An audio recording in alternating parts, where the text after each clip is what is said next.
Hello, am I audible, Florence? Yes, Karthik, you're audible. Thank you, Florence. Before moving on to the next part of the session, I would like to request the participants to kindly turn off their audio and their video to avoid technical difficulties. Also, I request them to put on their questions in the chat box and it will be answered later by the speakers. Moving on to the next part of the program, we have Mr. T. T. Mayuran with us, who is going to share a case study on relief and rehabilitation during crisis. Mr. T. T. Mayuran is a child rights activist and a social work professional from Sri Lanka with over 15 years of field experience in social work, psychosocial interventions, community development, and the humanitarian response in disaster and post-war context. He is also the founder of Center for Children's Happiness in Sri Lanka, which has been functioning as a national non-profit organization since 2006. He has the exposure in same field in Africa, America, and other South Asian countries. Now I'd like to request Mr. T. T. Mayuran to take over the session.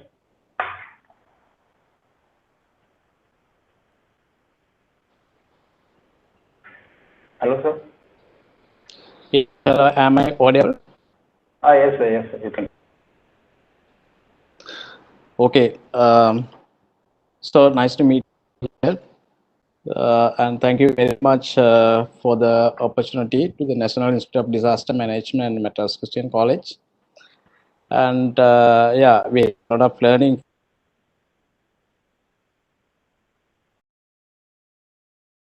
rehabilitation in Sri Lanka. So our stories and the learnings from the past experiences at pandemic. So, and this is basically the stories are going to be from Sri Lanka, and as we all aware, Sri Lanka is an island, and we face disaster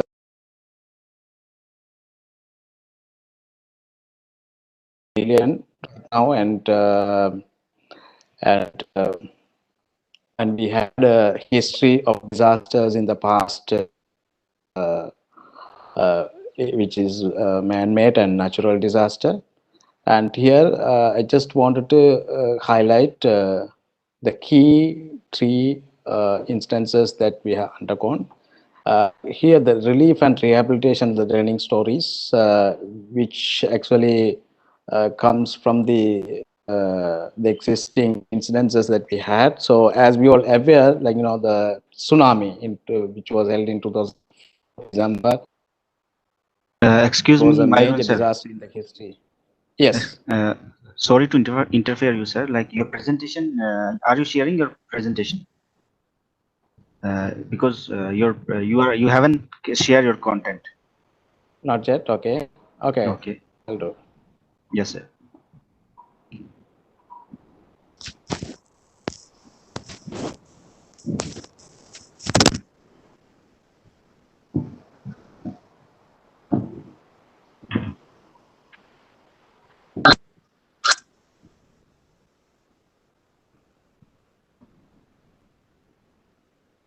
Okay. Yes, sir. Yes, sir. Sir, kindly do it in the slides. Yes, sir. Okay, sir.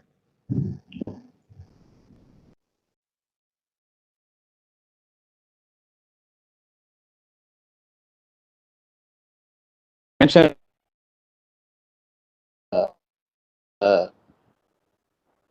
the story Lanka, the history of disasters in the past, and we had our own infrastructure and system in place, to face the disaster and to prepare the disaster. And there are late developments are in the way, like in the past 10 years, and a major disaster which was in 2004, the tsunami. So, as I said,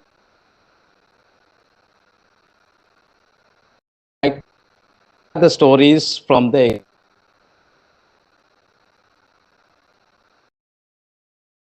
we had in Sri Lanka in the past with 2004. And as a country, as an island, like, how we responded to that disaster, and personally how I involved in it, and through my role, and I just wanted to share. And then the second one is the a man-made disaster, which is a civil war, so which started in 1983, to which the last war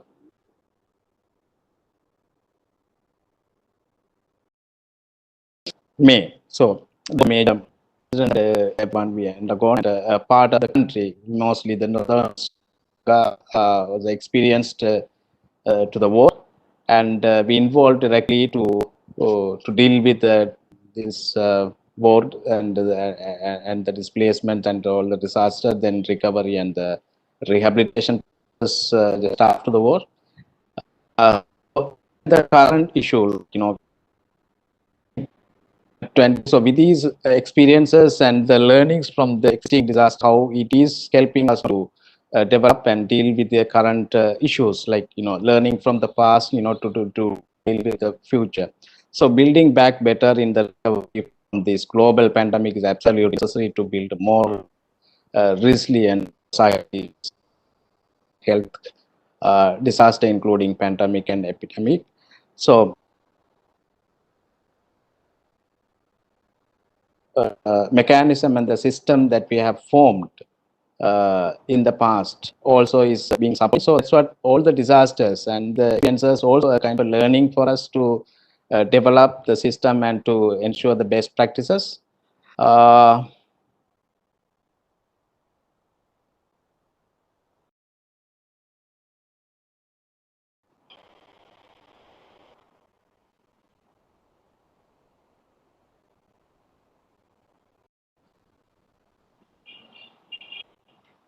Sorry, I couldn't move.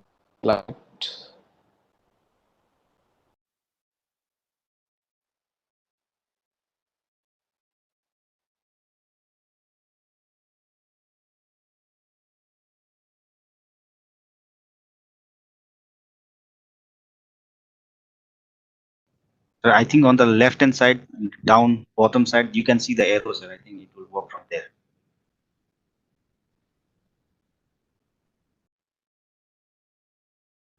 Yes, sir. Yes, sir. The slide has changed.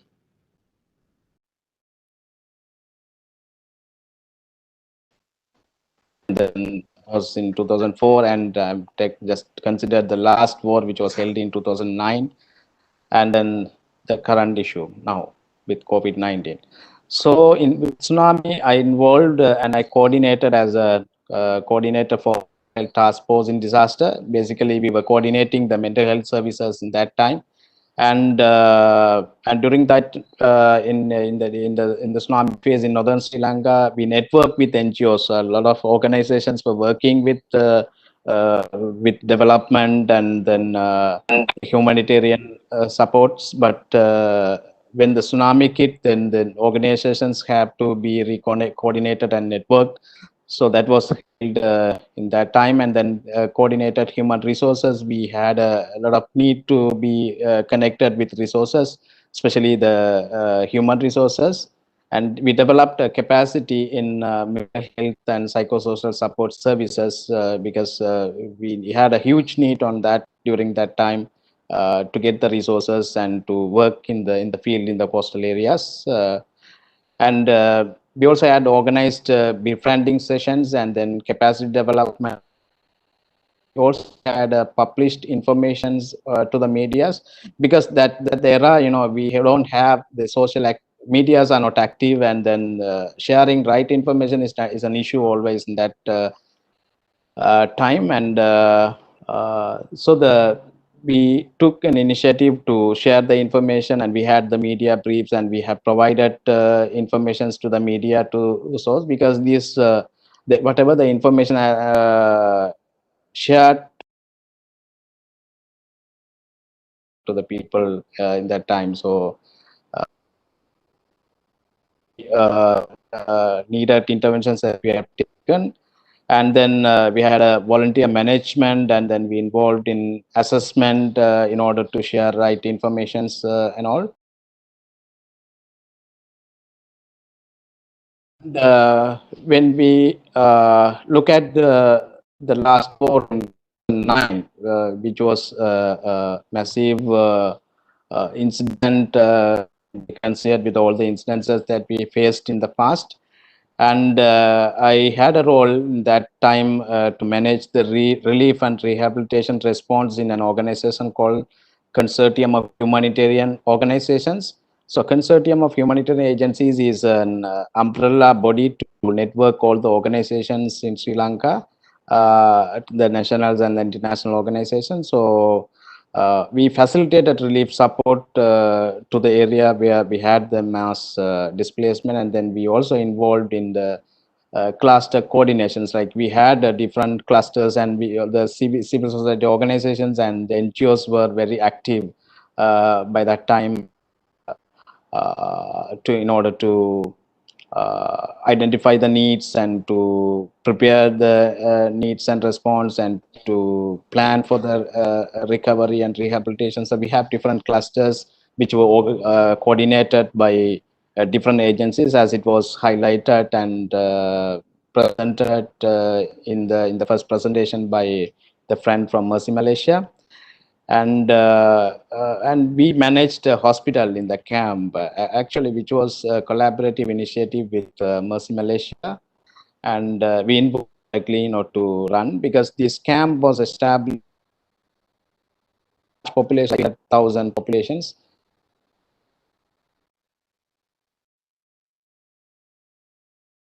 And the last war displacement and the disaster both are very different settings, because the tsunami is very all the people have access to the needies and the big teams to go and provide the support, and the access here. But during the war, it was an in order to ensure the national security, and then there are various concerns. The access is easy, to ensure the support and to provide the assistance to the people in the camp. Even the people cannot go out of the zones established just after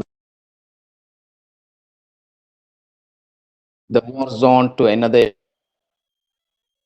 This the camp facilities that was also immediately established, and they provided very basic facilities, and then there were a lot of requirements for the food, like immediate food, and then the materials, hygiene kits and all, which were provided. So collaborative action was a successful learning during the last war. And a lot of psychosocial requirements were identified, and we also arranged mental health and psychosocial support programs with the help of various organizations in that camp. And we coordinated aid like with other civil society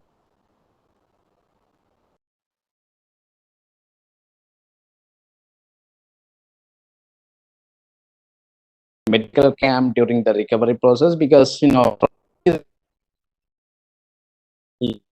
that zone for over a year, but slowly released to go back to their own villages and to settle in a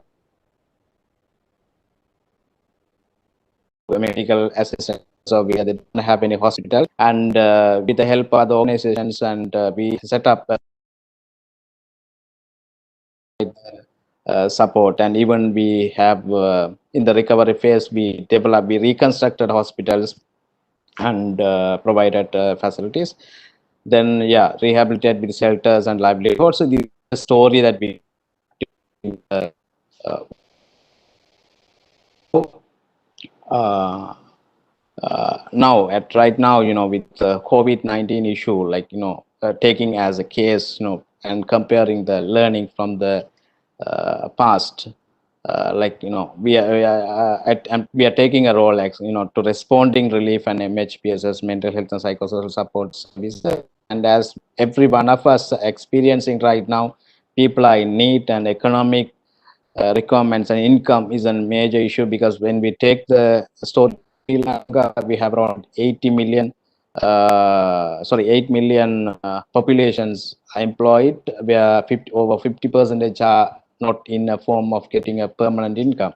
So providing relief support to the isolated children and families, which was initiated by us, and then we facilitated public education, as it was mentioned in the last presentation. The fake news and issue of like creating rumors is a major issue, which created among children. So we have taken that step and contacted medias and facilitated to give the sources, right sources to the media to publish. And we also involved in MHPSS via hotline facilities, because comparing those tsunami and then last war and right now COVID-19, this is in the previous thing, population, a kind of a separate population was affected. Rest of the population were okay. So they have the opportunity to go and help the people who are affected. But now, during the lockdown, all were in an isolated situation. So even they have the resources, but they are unable to transfer the resources to the places. So places like homes, the centers, elders homes, and the care centers received from the foreign country, so they couldn't operate, and they have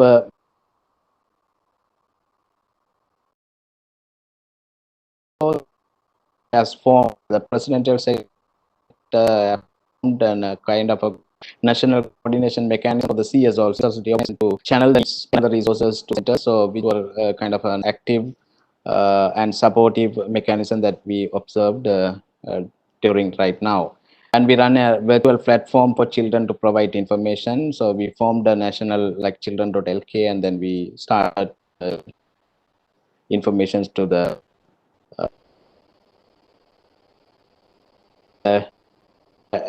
participant network. So this is the comparison of the three different situations. So when we look at the tsunami situation, like over 30,000 confirmed deaths were reported, and then over 88,000, sorry, 8,089 and 175 people displaced, and then over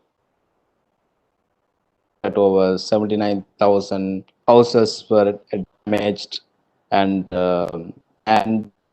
among in Sri Lanka we have around 25 districts. Out of 25 districts, almost big have the we have the coastal line, and then so half the country was affected.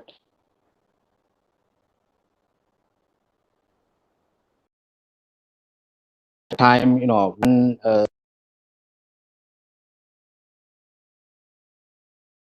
they don't have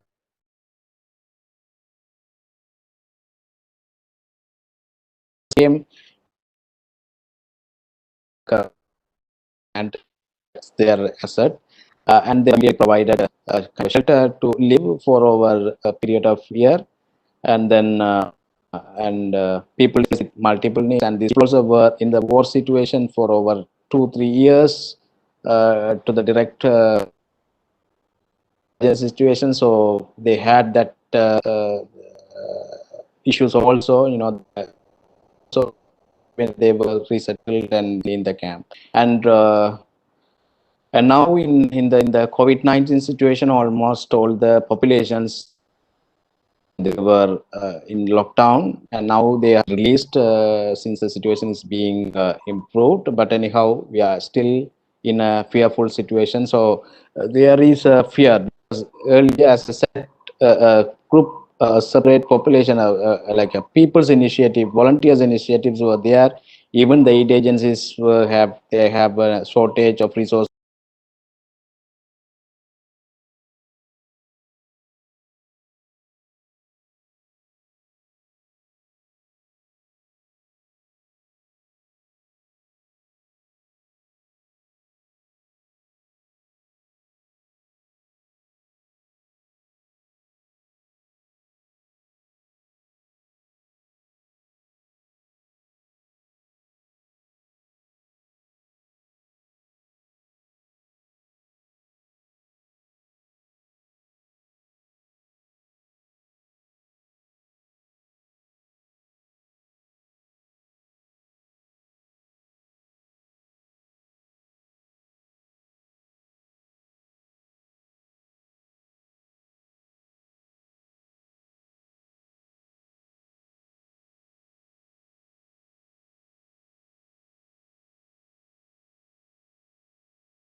they have a shortage of resources.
Were there.